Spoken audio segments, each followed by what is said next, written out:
Hilliard. I got so much motherfucking design on right now. Break it down, bring it back, make it clap. I got 3 old thoughts, new block, wear that thing. Bitches on my line, and you know.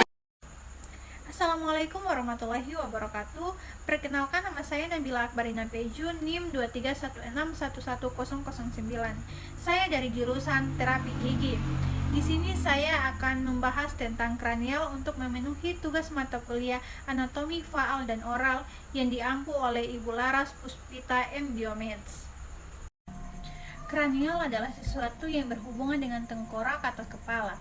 Istilah ini digunakan untuk mengacu pada segala sesuatu yang terkait dengan struktur tengkorak, otak, atau hal-hal lain yang ada di dalam kepala manusia.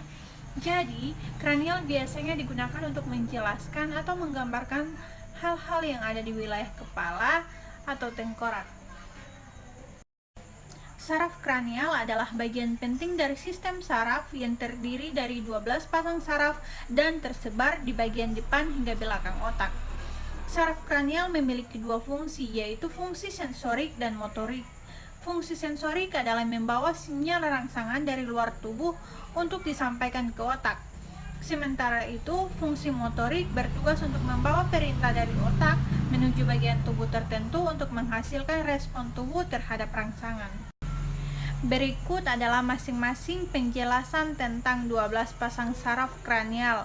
Yang pertama adalah saraf olfaktori atau saraf kranial 1. Saraf olfaktori merupakan saraf kranial dengan fungsi sensorik yang berperan dalam indera penciuman, seperti membantu mendeteksi aroma, wangi, atau bau yang terhirup oleh hidung. Saraf olfaktori juga menjadi salah satu dari dua saraf kranial yang berasal dari otak besar atau cerebrum. Yang kedua adalah saraf optik. Nervus saraf optik berperan sebagai pengantar informasi visual dari retina ke otak. Retina akan mengirimkan sinyal elektrik menuju otak melalui saraf optik ini. Kemudian, sinyal diterjemahkan menjadi informasi visual di otak sehingga kita dapat memahami apa yang sedang dilihat.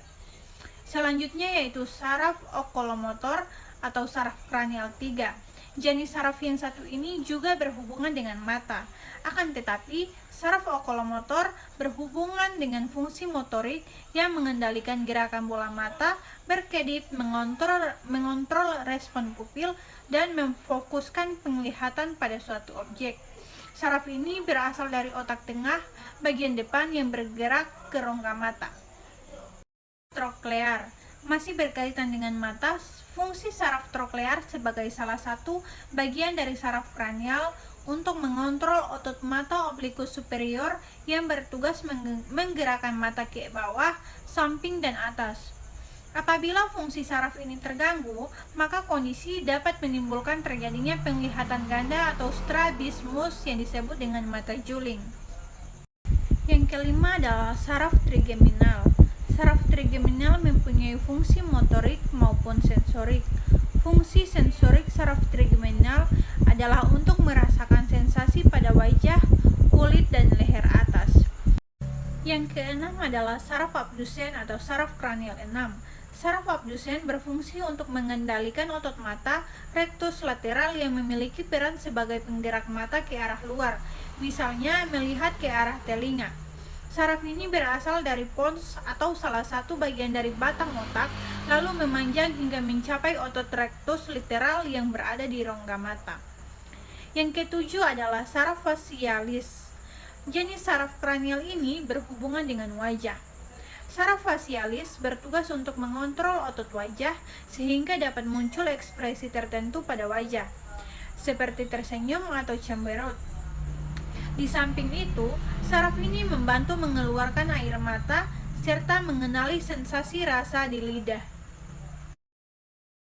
Adalah saraf vestibulokoklear. Saraf ini terlibat dalam membantu menjaga keseimbangan tubuh dan fungsi indera pendengaran. Apabila terdapat gangguan pada saraf ini, maka beberapa kondisi yang mungkin terjadi adalah vertigo, tuli, tinnitus, dan penyakit Meniere. Yang kesembilan yaitu saraf glosopharyngeal atau saraf kranial 9. Saraf ini sebagai bagian dari saraf kranial yang membuat seseorang mampu menelan dan mengecap. Saraf ini membawa informasi sensorik dari telinga luar, rongga, telinga tengah, bagian belakang lidah, serta bagian belakang tenggorokan. Sementara itu, fungsi motoriknya adalah untuk menyampaikan informasi dari dua kelenjar ludah serta gerakan otot pada bagian belakang tenggorokan. Yang ke-10 yaitu saraf vagus atau saraf kranial 10. Bagian terpanjang dari saraf kranial adalah saraf vagus. Saraf ini merupakan saraf parasimpatik yang berada di sepanjang otak hingga lidah, tenggorokan, jantung, paru-paru, dan sistem pencernaan. Yang ke-11 adalah saraf aksesorius. Pasangan saraf kranial yang satu ini bertanggung jawab terhadap otot trapezius dan sternocleidomastoid untuk menggerakkan bahu, leher, dan kepala. Kerusakan pada saraf ini berisiko menyebabkan otot leher dan punggung melemah, bahkan lumpuh. Yang ke-12 adalah saraf hipoglossus atau saraf kranial 12. Saraf hipoglossus memiliki peran dalam menggerakkan otot-otot lidah. Bagian pada saraf ini dapat menyebabkan kondisi afasia, disfagia, dan meningkatkan resiko tersedak. Bring it down, make it clap. I got 3 old thoughts, new block, wearing that thing. Bitches on my line, and you know